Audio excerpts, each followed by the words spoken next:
बंगाल की राजनीति का एक बड़ा अध्याय खत्म हो गया।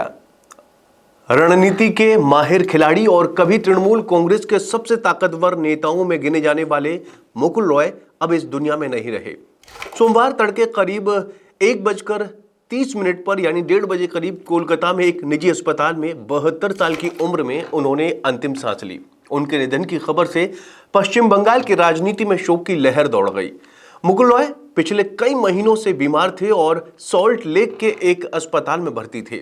उनके बेटे शुभरंशु रॉय ने बताया कि देर रात उनकी तबीयत बिगड़ी और डॉक्टरों की तमाम कोशिशों के बावजूद उन्हें बचाया नहीं जा सका।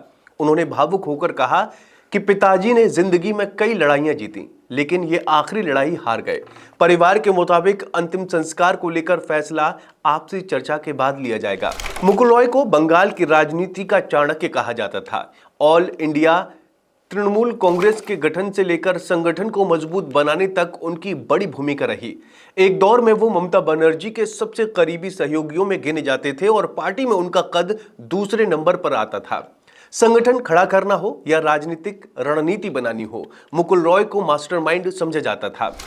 उन्होंने राज्यसभा सांसद के रूप में संसद में भी भूमिका निभाई और केंद्र में रेल मंत्री तथा जहाजरानी मंत्री जैसे अहम पद संभाले। हालांकि उनकी पहचान सिर्फ मंत्री पदों तक सीमित नहीं रही, बल्कि वो पर्दे के पीछे रणनीति बनाने वाले नेता के रूप में भी ज्यादा जाने गए।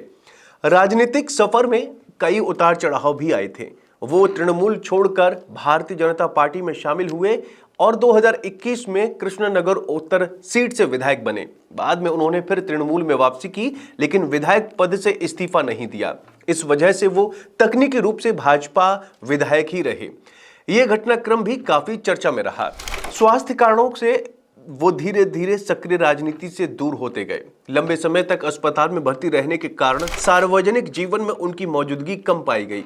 हाल ही में उनके बेटे ने उनके जन्मदिन पर उनकी गंभीर बीमारी का जिक्र भी किया था। सुप्रीम कोर्ट ने भी उनकी बीमारी को देखते हुए उन्हें विधायक पद पर बने रहने की अनुमति दी थी। मुकुल रॉय का जाना सिर्फ एक नेता का निधन नहीं, बल्कि बंगाल की राजनीति के एक प्रभावशाली दौर का अंत है। राजनीति, रणनीति, संगठन और सियासी समीकरणों के खिलाड़ी के तौर पर उन्हें लंबे समय तक याद किया जाएगा। आपका इस बारे में क्या कहना है? कमेंट करके जरूर बताएं और चैनल को जरूर सब्सक्राइब करें।